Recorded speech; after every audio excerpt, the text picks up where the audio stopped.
Hello મિત્રો, તમે બધા આઈ હોપ તમે બધા મજામાં હશો। તો આજની આપણી રેસીપી છે શિયાળા સ્પેશિયલ ગુંદના લાડવા બનાવીશું। તેના ઇન્ગ્રેડિયન્ટ્સ જોઈ લઈએ। તો અહીંયા 300 ગ્રામ જેટલું ઘી લીધેલું છે, 100 ગ્રામ આપણે ગુંદ જાડો આવે છે મોટો તે લીધેલો છે, કિશમિશ લીધેલી છે, બદામ, કાજુ, અખરોટ અને ઝીણું જે ટોપરાનું ખમણ આવે છે તે લીધેલું છે, 2 ચમચી પિસ્તા અને ચારોળી અને પોણા કપ જેટલો મેં ગોળ લીધેલો છે। તો ચાલો રેસીપી સ્ટાર્ટ કરીએ। સૌપ્રથમ આપણે બધા ડ્રાયફ્રૂટને ઘીમાં રોસ્ટ કરી લેશું। તો સૌપ્રથમ આપણે 3 ચમચી જેટલું ઘી એડ કરીશું।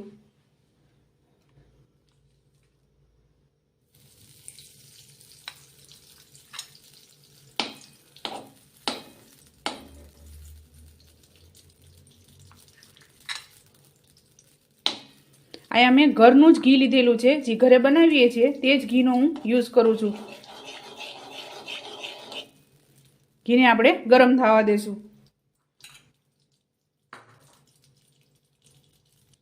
તો આપણું ઘી ગરમ થઈ ગયું છે। સૌપ્રથમ આપણે બદામ એડ કરી દેશું।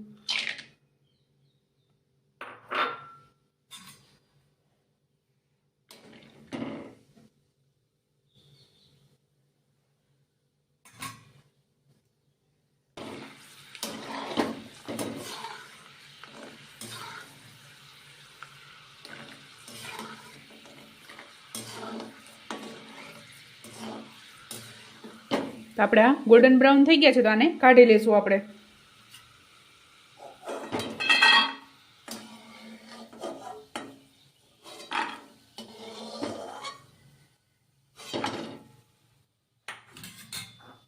ત્યારબાદ કાજુ એડ કરી દેશું।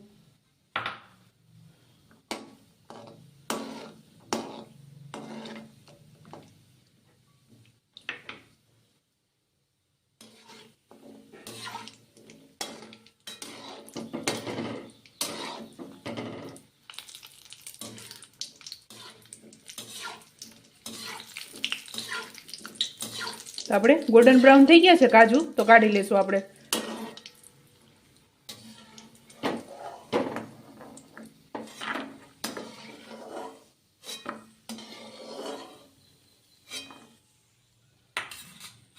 ત્યારબાદ અખરોટ એડ કરી દેશું।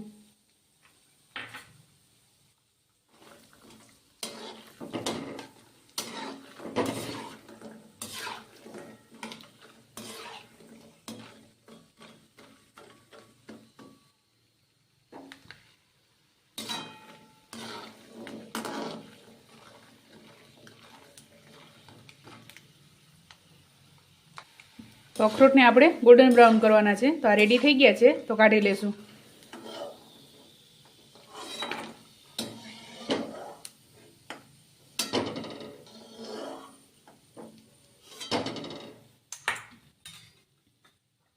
ત્યારબાદ કિસમિસ એડ કરી દેશું।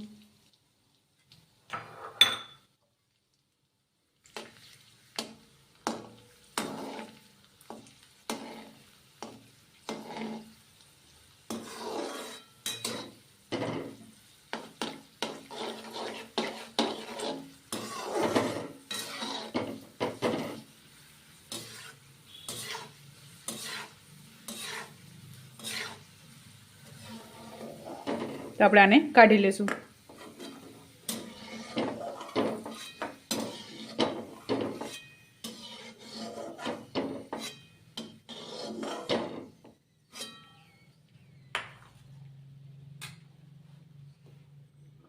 ત્યારબાદ આપણે થોડો થોડો કરી અને આને ગુંદને તરી લેશું। એકી સાથે એડ નથી કરવાનું।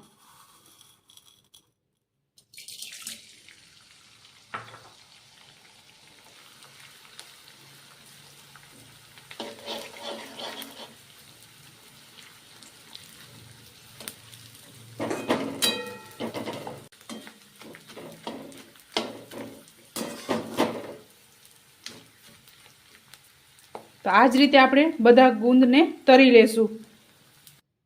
તો આપણે બધી વસ્તુ તરાઈને રેડી થઈ ગઈ છે। તો આને 10 થી 15 મિનિટ માટે આપણે ઠંડુ થવા દેશું, કારણ કે આ ડ્રાયફ્રૂટને આપણે મિક્સરમાં પીસવાના છે તેના માટે।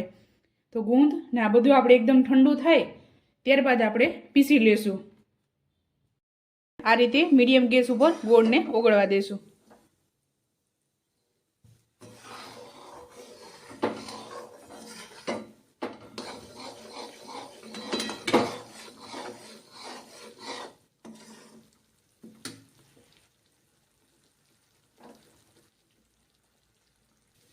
મેં અહીંયા પોણો કપ ગોળ લીધેલો છે.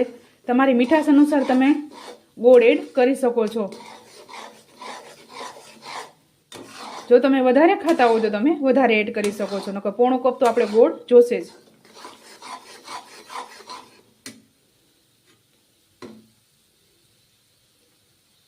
તો આપણો આ ગોળ ઓગળી ગયો છે. તો હવે આપણે આમાં ગુંદ એડ કરી દઈશું.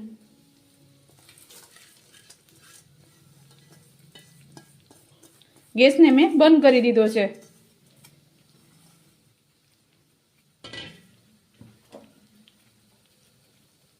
ગેસને આપણે બંધ કરી દીધો છે. જો ગેસ ચાલુ રાખશો તો આ લાડવા આપણા એકદમ કઠણ થઈ જશે. ત્યારબાદ ડ્રાયફ્રૂટનો પાવડર એડ કરી દઈશું. કિસમિસ આપણે એડ કરી દઈશું. તો હવે આપણે આને નીચે ઉતારી અને બધી વસ્તુ એકદમ સરસ મિક્સ કરી લેશું.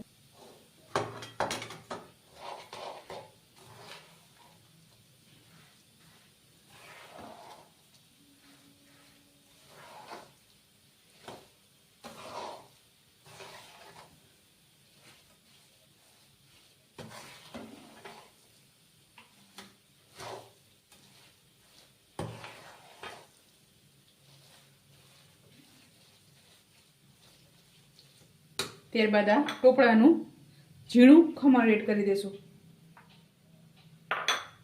અને પિસ્તા.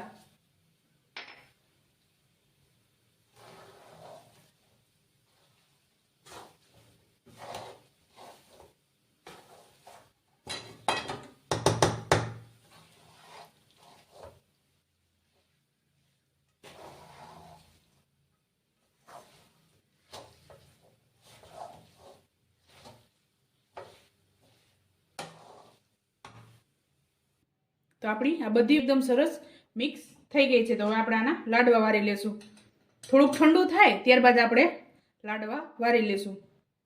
તો આપણે આ ઠંડુ થઈ ગયું છે. તો હવે આપણે લાડવા બનાવી લેશું.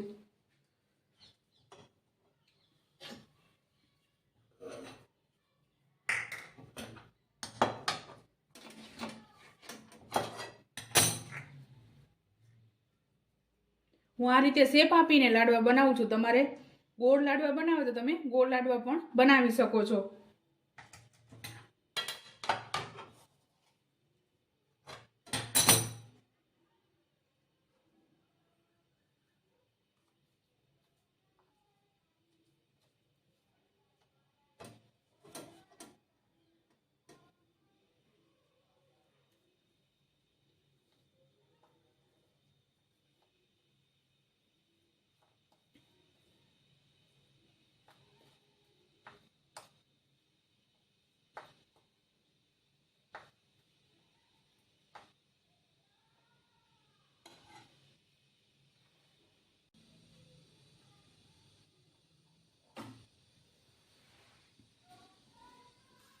તો આપણે આ રીતે બધાય લાડવા બનાવી અને તૈયાર કરી લેશું. તો આપણા લાડવા વારી લીધા છે. તો આપણે 10 થી 11 નંગ જેવા તૈયાર થયા છે. તો ચાલો મિત્રો, તૈયાર છે આપણા ગુંદના લાડવા. તમે પણ આ જ રીતે બનાવજો અને મને યાદ કરજો. મારા વિડીયોને લાઈક, શેર અને સબસ્ક્રાઈબ કરવાનું ભૂલતા નહીં. તો ચાલો મળીએ નેક્સ્ટ વિડીયોમાં.